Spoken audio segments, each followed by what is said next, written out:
In the vibrant village of Umudike, Victor and Vincent were born under the full moon, a sign believed to bring both blessings and chaos. Their resemblance was uncanny, and from a young age, they discovered the power of their identical faces. As children, they often switched places for fun, confusing their parents, friends, and teachers. What began as playful antics soon turned into a pattern of mischief. Their first serious scheme involved the village blacksmith, Papa Uch. Vincent, pretending to be Victor, borrowed a beautifully crafted machete, promising to return it after the harvest.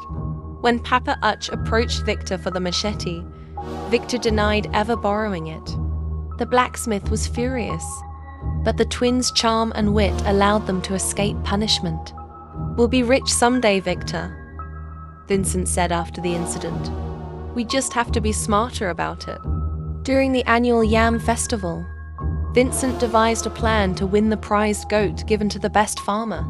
Pretending to be Victor, he claimed that they had cultivated the most fertile land in the village. The chief awarded them the goat, but their lie unraveled when a jealous farmer exposed them. The villagers began to grow wary of the twins, that they couldn't prove who was truly guilty. The twins' schemes caused division among the villagers. Some saw them as clever and resourceful, while others viewed them as a curse. Elders began telling tales of identical spirits who brought ruin wherever they went, and some believed the twins were their reincarnation.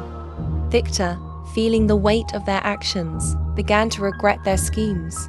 "Vincent, we're hurting people," he said one night. "Maybe it's time to stop."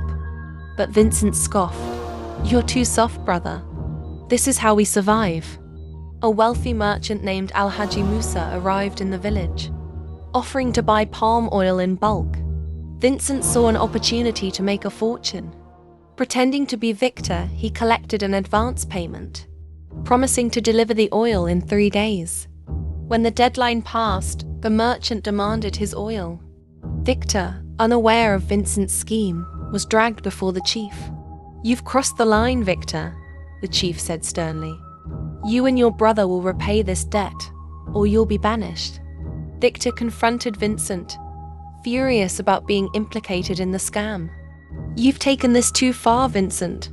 I won't cover for you anymore. You've always been weak," Vincent retorted. "Without me, you'd be nothing." Their argument escalated, and for the first time, the bond between the twins seemed to break. Unable to face the villagers' wrath, Vincent fled the village, leaving Victor to bear the consequences. Victor, determined to make amends, began working tirelessly to repay Alhaji Musa and the others they had wronged. Meanwhile, Vincent's life in the city was far from the luxury he had imagined. Without Victor's steadying influence, his schemes backfired, and he found himself destitute. One night, Vincent had a vivid dream. An old woman appeared, warning him, "Your greed will be your undoing. Return to your brother and seek forgiveness before it's too late." Haunted by the dream, Vincent decided to return to Umudike, but his arrival was met with hostility. The villagers tied him up and brought him before the chief, demanding justice. The chief, recognizing that the twins needed a chance to prove their redemption, gave them a final test. He entrusted them with guarding a chest of gold overnight, warning them that any theft would result in banishment. That night, a mysterious thief tried to steal the gold. The twins, working together for the first time in years, fought off the intruder and protected the chest. Their bravery earned the villagers trust and began to heal their fractured relationship. The twins spent years rebuilding their lives and their reputation. They opened a trading business named Twin Trust, where they vowed to conduct honest dealings.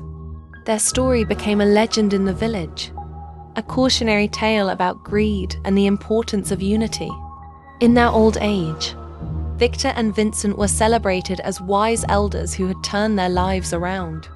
They often told their story to the village children, emphasizing the lessons they had learned.